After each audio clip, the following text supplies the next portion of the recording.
Dear students, इस video में जो सॉल्यूशंस ऑफ यूनिट टेस्ट हम देख रहे थे उसमें क्वेश्चन नंबर 26 टू 45 ये क्वेश्चन डिस्कस करते हैं। ठीक है, ये उसी का सेकंड पार्ट है उस वीडियो का। देखिए क्वेश्चन नंबर 26 देखते हैं क्या है। उनका कहना है क्वेश्चन नंबर 26 क्या है, देखो, newton per metre square is the unit of, ठीक है, newton per metre square, newton यानी फोर्स और मीटर स्क्वायर यानी एरिया, तो फोर्स अपॉन एरिया क्या रहता है बोलिए, प्रेशर। तो ये काफी सिंपल सा क्वेश्चन था। ऑप्शंस थे energy, momentum, force and pressure. So कौन सा आंसर है बोलिए, प्रेशर, द लास्ट। ठीक है, okay. Question number next, that is the SI unit of momentum. SI unit of momentum, momentum आपने कहा है P इज इक्वल टू क्या है फार्मूला, मास इंटू वेलोसिटी। मास का क्या रहेगा, किलोग्राम, और वेलोसिटी का मीटर पर सेकंड। ये भी काफी बेसिक लेवल पर क्वेश्चन था, किलोग्राम मीटर पर सेकंड, और वो ऑप्शन था आपका बी सेकंड। कौन सा ऑप्शन था उसका, बी सेकंड। क्वेश्चन नंबर जो 28 है वो है द डायमेंशंस ऑफ कैलोरी, और यहाँ पे कुछ लोग कंफ्यूज हो गए थे। ठीक है, किसके डायमेंशंस पूछे हैं आपको, कैलोरी के। अब आप कहेंगे ऐसे तो कोई क्वांटिटी हमने देखा ही नहीं। आप मुझे ये बताइए कैलोरी किसका यूनिट है, हीट का। हीट क्या है, heat is a form of energy.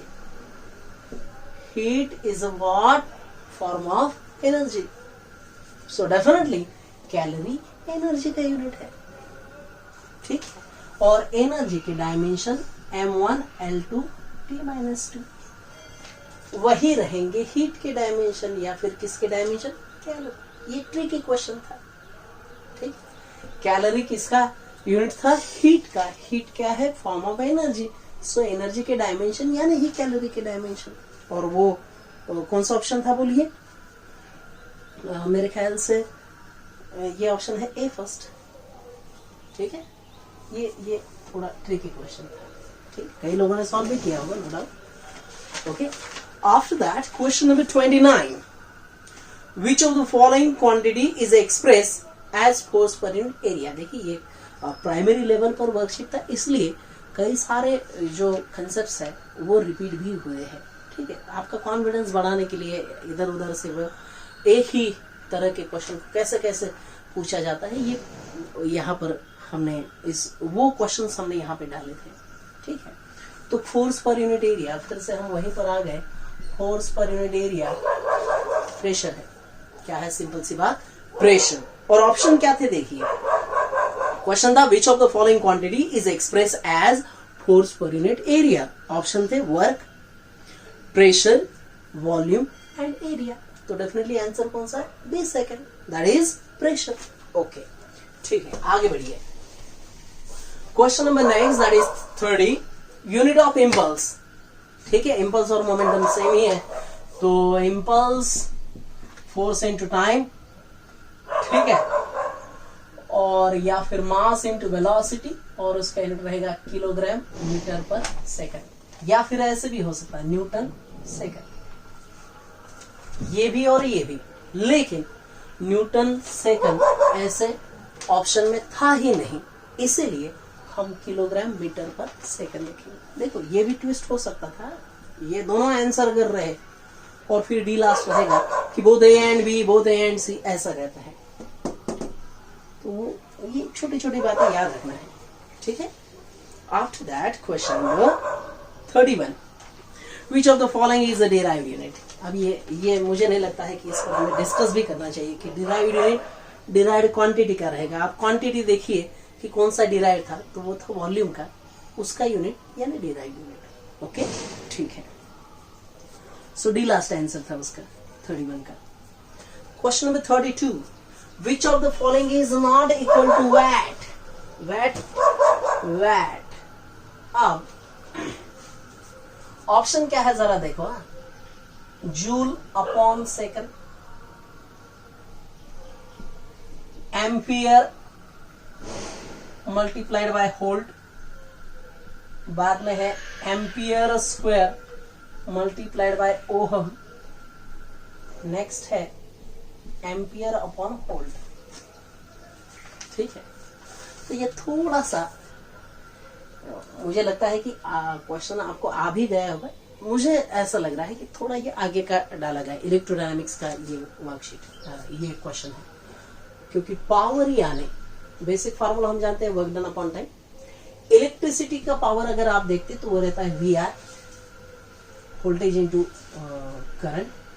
We की जगह हम लिख सकते हैं आई आर, और ये आई एज इट इज, तो फार्मूला बनता है आई स्क्वायर आर। क्या बनता है? आई स्क्वायर आर। ठीक है, अब आप केयरफुली देखिए जरा, पहला ऑप्शन उन्होंने दिया जूल पर सेकंड, वर्क का जूल और ये सेकंड, तो ये सही है। उनका कहना है कि कौन सा गलत दिया है वो देखो। ठीक है, एम्पियर होल्ड, एम्पियर होल्ड ये भी सही है। Ampere square into ohm, ampere square into ohm, तो कौन सा गलत आ गया? ये, और यही मेरा आंसर है फिर, क्योंकि उन्होंने कहा है कि नीचे दिए गए में से गलत कौन सा है, तो ये गलत है। अब आपको मैं एक बात बता दूं, यहाँ पे देखो, हाँ, एक ऑप्शन में एम्पियर मल्टीप्लिकेशन में होल्ड था और एक ऑप्शन में एम्पियर के अपॉन में होल्ड था। डेफिनेटली दो में से एक तो गलत था ही। इसका मतलब आपको जूल पर सेकंड और एम्पियर स्क्वायर ओहम इसके बारे में सोचना ही नहीं था। ऑप्शन मेरे इन दो में से ही थे। देखो हमें क्या करना है, देखिए ये फिर से प्रोबेबिलिटी का गेम है। चार ऑप्शंस रहते तो सही आने का चांस है 25%, लेकिन चार में से अगर आपने दो कैंसिल कर दिए तो 50-50 हो गया, यानी इसका मतलब 50% चांस है आपका सही आंसर आने के। ठीक है, तो ऐसे अगर क्वेश्चंस आते हैं कि जो हमें मालूम ही नहीं है, फिर भी उन्हें आपको टेक्निकली जाके आंसर सही आने की प्रोबेबिलिटी बढ़ानी है। ठीक है, यही ऑब्जेक्टिव क्वेश्चन सॉल्व करने का टेक्निक है। ठीक है, कि आप प्रोबेबिलिटी बढ़ाइए कम से कम, क्या हो ही नहीं सकता उसको, यानी जूल पर सेकंड और इस पर मैं कभी टिक ही नहीं करूंगा फिर। ठीक है, मैं इन दोनों के बारे में ही सोचूंगा कि ये इधर एम्पियर इंटू वोल्ट है, इधर एम्पियर अपॉन वोल्ट है, तो दो में से एक ही होना है आंसर। क्योंकि ऐसा कैसा फार्मूला हो सकता है कि अगर प्रेशर का फार्मूला फोर्स अपॉन एरिया है और आपको कहा कि फोर्स इंटू एरिया, तो डेफिनेटली दो में से एक तो गलत है ही। वैसे दो में से एक गलत और ये गलत है। उन्होंने गलत ही सिलेक्ट करने को कहा था, इसलिए मेरा आंसर है डी लास्ट। ठीक है, okay. After that question number 32 हो गया है ये, सॉरी। क्वेश्चन नंबर 33 दिया है। 33 दिया है, which of the following is not represented in correct unit? Correct unit में कौन सा रिप्रेजेंट नहीं किया गया है?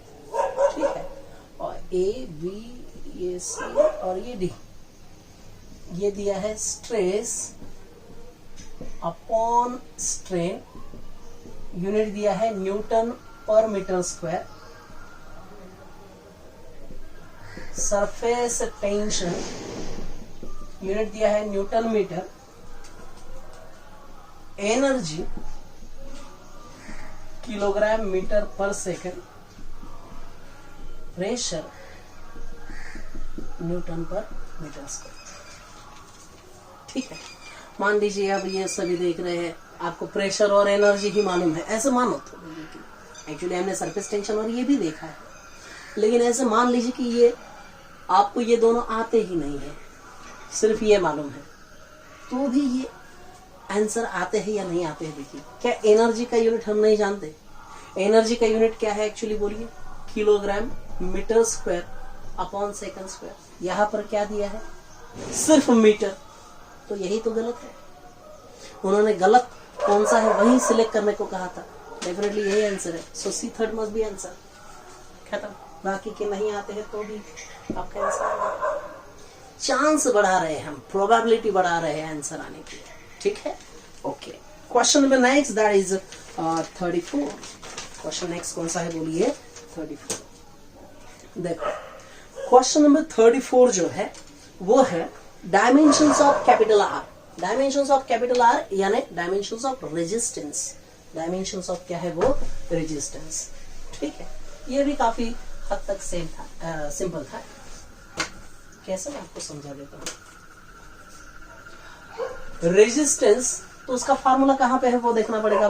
फार्मूला कहाँ पे है बोलिए, ओम्स लॉ में। V is equal to I R, R is equal to B by I। ठीक है, I है यानी एम्पियर आना चाहिए। ठीक है, एम्पियर वाला एक ही ऑप्शन था एक्चुअली इसमें, वो 20 सेकेंड था। तो क्या आप उसको टिक कर देंगे? हाँ, अगर D last none of this नहीं होता ना, तो फिर मैं आंख बंद करके 20 सेकेंड पर टिक करने वाला था, लेकिन वहां पे नन ऑफ दिस भी है, तो उसकी भी चांसेस है। इसलिए देखो ऑप्शन कौन कौन से हैं, मैं एक बार क्लियर कर लेता हूँ। ऑप्शंस थे M1 L2 T-1, M1 L2 T-3 A-2, A यानी एम्पियर है, M1 L-2 -1 T+2, प्लस नहीं माइनस है, एंड नेक्स्ट है नन ऑफ दीज, यानी इसमें से कुछ भी नहीं। अब रेजिस्टेंस में एम्पियर जरूर आएगा, तो ये और ये हो ही नहीं सकते हैं, क्लियर, क्योंकि इसमें एम्पियर नहीं है। ये होने के चांस है, ये भी होने का चांस है कि ऐसा हो सकता है कि ये भी नहीं है, तो नन ऑफ दीज आ जाएगा। इसलिए मुझे इसे सॉल्व करना पड़ेगा। ठीक है, अब 1 बाय एम्पियर इधर लिख दीजिए, होल्ड की जगह आप क्या लिखेंगे, work done upon charge. Charge की जगह I इंटू टी लिख देते हैं। ठीक है, तो ये I और I क्या आएगा, I square, that is ampere square. Ampere square नीचे है, ऊपर जाके क्या बनेगा, माइनस। तो हाँ 20 सेकंड आ सकता है, सो 20 सेकंड को टिक कर दीजिए। बाकी सॉल्व करने का जरूरत पड़ेगा नहीं। ठीक है, आपको सोचना है। ठीक है, ये आप जैसे जैसे प्रैक्टिस करते हैं, मैं बार बार वही कह रहा हूँ कि क्या इंपॉर्टेंट है, प्रैक्टिस और कूल माइंड। कूल माइंड से आप जितना फिजिक्स की तरफ देखेंगे, उतना आपका स्कोर बढ़ेगा। ठीक है, आपसे क्वेश्चन है, वो है क्वेश्चन नंबर 35। ओके, 35 का कहना क्या है, देखिए, joule second is the unit of. Joule second किसका यूनिट है, और ऑप्शन में है वर्क। वर्क का यूनिट क्या रहता है, जूल। तो ये जूल मल्टीप्लाइड बाय सेकंड है, तो 100% वर्क का ही तो ये यूनिट नहीं है, खत्म हो गई बात। प्रेशर का भी ये यूनिट नहीं है। ठीक है, तो ए एंड सी ये ऑप्शन नहीं हो सकते। मोमेंटम क्या है बोलिए, मोमेंटम है, मोमेंटम का unit kilogram metre per second, तो ये भी ये नहीं है, सो ये मोमेंटम का भी नहीं है। अब नेक्स्ट ऑप्शन आ गया एंगुलर मोमेंटम। सो अगर 3 नहीं है, एलिमिनेशन मेथड का यूज किया है यहाँ पे, 3 नहीं है, तो डेफिनेटली कौन सा ऑप्शन सही हो सकता है, एंगुलर मोमेंटम का। वैसे भी देखिए आप, ये आप कहाँ से लाए हैं, आपने एक फार्मूला देखा होगा, E is equal to H, H is Planck's constant. H क्या होता है बोलिए, प्लैंक्स कांस्टेंट, और हम जानते हैं कि प्लैंक्स कांस्टेंट और एंगुलर मोमेंटम कैपिटल L से दिखाते हैं, इनके डायमेंशन सेम आते हैं। ठीक है, तो H का फार्मूला क्या बनेगा, E बाय म्यू, इसे हम रीड करते हैं न्यू, जिसका मीनिंग है फ्रीक्वेंसी। क्या है, फ्रीक्वेंसी। ठीक है, 1 बाय फ्रीक्वेंसी यानी टाइम, सो ये टाइम का सेकंड और एनर्जी का जूल, सो जूल सेकंड। सो प्लैंक्स कांस्टेंट का क्या आ रहा है unit, joule second. Planck's constant और एंगुलर मोमेंटम के डायमेंशन सेम है, इसका मतलब उनका यूनिट भी सेम है। सो जो प्लैंक्स कांस्टेंट का यूनिट रहेगा वही किसका रहेगा, एंगुलर मोमेंटम का। ठीक है, ये थोड़ा सा थोड़ा प्राइमरी लेवल पर आपको डिफिकल्ट लगेगा क्वेश्चन। ठीक है, आफ्टर दैट क्वेश्चन नंबर 36 में एक्सपोनेंशियल फंक्शन था। देखिए, जैसे ही मैथमेटिक्स देखते हैं कुछ लोग, वो क्वेश्चन स्किप कर जाते हैं, लेकिन नहीं, मैंने पहले ही आपको कहा है, मैथमेटिकल टर्म रहे, ग्राफ रहे, या फिर क्वेश्चन बड़ा रहे, वही सबसे इंपॉर्टेंट, वही सबसे आसान क्वेश्चन रहता है, तो उस पर ही फोकस करना है। तो क्वेश्चन क्या है देखिए 36 वाला, a in bracket 1 minus e raise to minus B X T. अब आप मुझे ये बताइए, ये इस पर ही फोकस कर दीजिए क्योंकि उस पर ही क्वेश्चन पूछा है शायद। देखो एक बार, हाँ उस पर ही पूछा है। बी के डायमेंशन बोले, ई का पावर जो भी रहता है वो किसके साथ इक्वेट करते हैं हम, बोलिए 1 के साथ। कर दिया। आपको निकालना है बी के डायमेंशंस, यूनिट निकालना है, डायमेंशन नहीं। तो ये 1/xt, ठीक है। ये 1 x यानी मीटर और t यानी सेकंड। आंसर देखिए, और दिखने में ये कैसा लग रहा है क्वेश्चन, टफ लग रहा है लेकिन आसान, काफी आसान, ठीक है, the simplest one. Okay, after that question number 37, अर्ग पर सेंटीमीटर।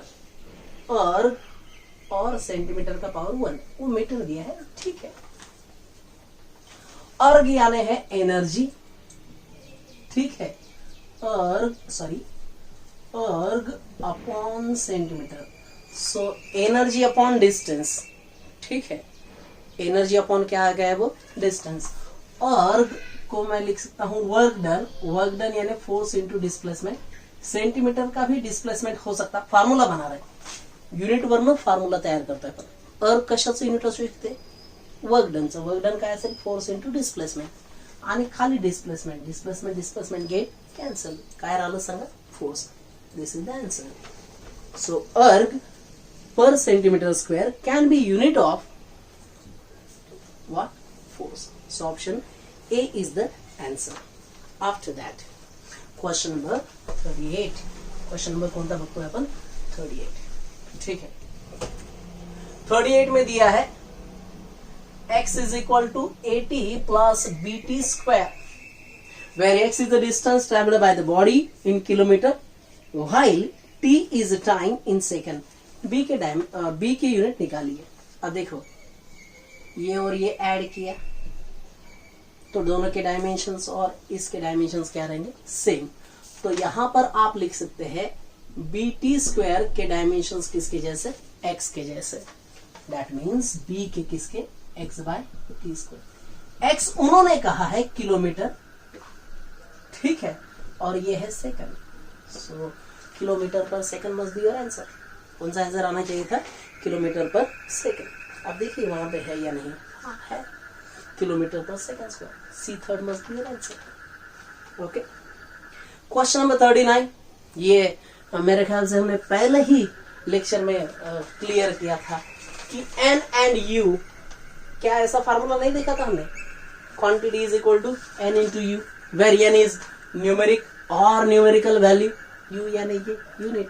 सो यहां से N is inversely proportional to U. ये काफी बेसिक है, मैंने वहां पर कहा भी था कि क्वेश्चंस आते हैं उस पर, इसलिए आंसर कौन सा है, बोलिए, डी लास्ट ऑप्शन है सही, ठीक है। कौन सा है, D last. After that question number 40, ठीक है, और उसमें डैम्पिंग फोर्स। अब आप मुझे ये बताइए, मैंने आप क्लियर किया है कि फोर्स अगर हो, स्पीड हो, तो स्पीड साउंड का हो या फिर लाइट का हो, किसी का व्हीकल का हो, स्पीड रहता है। वैसे ही डैम्पिंग फोर्स रहे या रिस्टोरिंग फोर्स रहे, कोई भी रहे, लेकिन फोर्स है, तो आपको उसे फोर्स जैसा ही ट्रीट करना है। डैम्पिंग फोर्स, डैम्पिंग ये वर्ड आपको नहीं भी आता तो भी चल जाएगी बात यहाँ पे। फिर damping force is proportional to what, velocity. अब इसे इक्वल में करने के लिए मुझे कांस्टेंट लिखना पड़ता है, ये मैथमेटिक्स हम जानते हैं। इस कांस्टेंट का आपको क्या पूछा है, यूनिट। कांस्टेंट का क्या पूछा है, यूनिट। सो पहले फार्मूला बनाएंगे, क्या रहेगा वो, के वी। फोर्स की जगह क्या लिखेंगे आप, मास इंटू एक्सेलरेशन, और ये 1/v। एक्सेलरेशन की जगह आप ये नहीं लिख सकते क्या, वेलोसिटी अपॉन टाइम। ये वेलोसिटी गेट कैंसिल, क्या रहा है बोलिए लास्ट में, मास अपॉन टाइम। मास का यूनिट क्या रहता है, किलोग्राम, टाइम का आंसर। सिंपल, कौन सा है आंसर, सी थर्ड, ठीक है, क्या है वो, सी थर्ड, ठीक है। क्वेश्चन नंबर 41 एंड 42 एक ही इस पर डिपेंड है। देखिए 41 क्या था, dimensions of speed of light, और 42 क्या, dimensional formula for RMS velocity. अब आप मुझे ये बताइए, मैंने अभी क्लियर किया वेलोसिटी ऑफ साउंड रहे, वेलोसिटी ऑफ लाइट रहे, आरएमएस वेलोसिटी रहे। वेलोसिटी ये इंपॉर्टेंट पॉइंट है, उसके आजू बाजू कौन से नाम दिए हैं उससे हमें कुछ लेना देना नहीं। सो वेलोसिटी है तो डेफिनेटली यूनिट रहेगा मीटर पर सेकंड, और इसीलिए डायमेंशंस रहेंगे ये। सो क्वेश्चन नंबर 41 में वो जो ऑप्शन है वो ऑप्शन है D last, and question number 42 में ये जो ऑप्शन है वो है ए फर्स्ट। कौन सा है? ए फर्स्ट। ठीक है, क्लियर? ऐसा नहीं होगा कि उधर भी डी लास्ट इधर, ऑप्शन देखना पड़ेगा ना। आंसर ये है, ठीक है, आंसर सेम रहेगा, ऑप्शन सेम नहीं रहेंगे। ठीक है, okay. Question number next, that is 43। ये इलेक्ट्रोडायनामिक्स का कंसेप्ट है। हम इलेक्ट्रोडायनामिक्स का जो वीडियो बनाए हैं वो अगर आप केयरफुली देखते हैं तो ये क्वेश्चन भी आसानी से आपको आ जाएगा। क्या है वो? L मल्टीप्लाइड बाय C, इसके डायमेंशंस निकाल लो। ठीक है, निकाल लेंगे। L यानी है यहां पर, L यानी है इंडक्टेंस, और C यानी है कैपेसिटेंस। ठीक है, अब आगे चलकर आपको ये क्लियर हो जाएगा। एक फार्मूला आता है LC, ऐसे है, ये फ्रीक्वेंसी का फार्मूला है। तो ये ऊपर जाएगा तो पीरियड बनेगा, और स्क्वायर रूट निकाला यानी पीरियड का स्क्वायर। सो एक्चुअली ये टी स्क्वायर आ जाता है इसका। ठीक है, लेकिन ये मैं मैथमेटिकली भी यहाँ पे प्रूव कर देता हूँ। ये फार्मूला अगर आपको याद है तो फिर ये हो गया फिर क्वेश्चन तो। लेकिन मान लीजिए कि नहीं आ रहा है, प्राइमरी लेवल पर वो नहीं आएगा डेफिनेटली। तो L और C, तो हमें देखना पड़ेगा कि इंडक्टेंस ये फार्मूला आप कहां से लाए। तो मैग्नेटिक एनर्जी का एक फार्मूला मैंने लिख के दिया था, हाफ ऑफ Li²। यहां से L का फार्मूला बनाएंगे, ये 2 इस तरफ आएगा, 2E/I²। रहने दीजिएगा, किसका फार्मूला है? L का, इंडक्टेंस का। C का फार्मूला हमने देखा था Q/V। ठीक है, ये दोनों फार्मूले यहां पे लिख दीजिए। अब इसे मैं थोड़ा सा सिस्टमैटिक लिखता हूं। L into C can be written as, L के जगह मैं क्या लिखूंगा? 2E/I²। और इस Q की जगह मैं क्या लिखूंगा? Q जहां जहां आता है वहां वहां IT लिखना है। और ये वोल्टेज, वोल्टेज क्या रहेगा? Work done upon charge, charge है, फिर उसके जगह I इंटू क्या लिख दीजिए? T। ठीक है, अब देखो कितना सिंपल है। ये I² and this I² get cancel. Simple. Energy और वर्क डन इनके डायमेंशन सेम होते हैं, वो कैंसल हो गए। तो इसके कोई मायने नहीं है डायमेंशंस में, कारण दोनों यूनिट्स नहीं है। यूनिट नहीं है तो डायमेंशन नहीं है, तो इसको भूल जाइए। अब रहा क्या, जरा देखिए, T इंटू T, तो क्या रहेगा? T²। T² के डायमेंशन क्या रहेंगे? M0 L0 T का पावर 2, या सिंपली T का पावर 2, जो हमने ऑलरेडी डिस्कस किया। ठीक है, तो ये एक मेथड है। या फिर आपको देखिए, पूरा जब हम फिजिक्स सीखेंगे तो ये फार्मूला काफी सिंपल नजर आएगा आपको, तो वहां तो आ ही जाएगा ये। ठीक है, ओके। क्वेश्चन नंबर नेक्स्ट है 45। नेक्स्ट कौन सा क्वेश्चन है? बोलिए 45। Dimensions of electric permittivity. Dimensions of what? अब ये जो इलेक्ट्रोडायनामिक्स वाले क्वेश्चंस हैं ना, उसके लिए आपको उनका फार्मूला याद होना काफी जरूरी है। ये हमने कूलोम्स लॉ में, दैट इज 1/4πε0 Q²/R², यहाँ पे देखा है। मुझे निकालना है ε0। सो ε0 यहाँ पे आएगा, F वहां पे जाएगा, टर्म ट्रांसफर करते आना है आपको। 1/4πF Q²/R²। 1/4πε4π डायमेंशंस में नहीं आएगा। Q की जगह यानी इप्सिलॉन 0 आप ऐसे लिख सकते हैं, Q की जगह क्या लिखना पड़ेगा, IT उसका स्क्वायर है तो इसका square upon force into R square. अब वैल्यूज लिख देते हैं, डायमेंशन हमें आते नहीं इसके भी। ये रहेगा आई स्क्वायर और ये रहेगा टी स्क्वायर, ठीक है। फोर्स के डायमेंशंस क्या है, m1 L1 p -2 और r यानी डिस्टेंस, सो l का पावर 2। ये t का पावर ऊपर जाएगा तो ऑलरेडी -2 है, ऊपर जाएगा तो +2, +2 ऑलरेडी ऊपर है, +2 और +2 कितना रहेगा 4, तो t का पावर 4 ऐसा कोई ऑप्शन है क्या, देखिए ठीक है, +4 ऐसा एक ही ऑप्शन है, 20 सेकेंड, बस उसी को टिक कीजिए। बाकी ऊपर लेके जाते तो वही आ जाता, लेकिन टाइम क्यों गवाना। तो t का पावर +4 वाला ऑप्शन है, that is 20 second, that is what 20 second, ठीक है। Okay, question number very last, that is 45, that is what 45, और वो देखिए क्या है। Question number 45, physical quantity which has a dimensional formula as that of energy, mass into length। Options है force, power, pressure and acceleration. Energy को work done जैसा लिख सकते हैं, that is force into displacement. ये है मास इंटू डिस्प्लेसमेंट, लेंथ को displacement लिख सकते हैं, तो ये कैंसिल हो गया। क्या फोर्स की जगह आप मास इंटू एक्सेलरेशन नहीं लिख सकते, और ये नीचे का mass as it is, mass mass get answer, कौन सा आंसर आ गया, एक्सेलरेशन। समझा क्या, देखिए एनर्जी कुछ भी हो सकता है, काइनेटिक एनर्जी भी ले सकते हैं, लेकिन एनर्जी वर्क डन भी रहता है ना, so energy work done, force into displacement.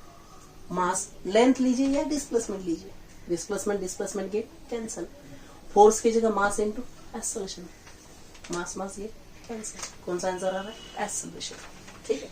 इस तरह से हमने ये 45 क्वेश्चन का ये प्राइमरी लेवल पर टेस्ट बनाया था, ठीक है। कई सारे लोगों ने काफी अच्छा परफॉर्मेंस दिया है यहाँ पे, ठीक है।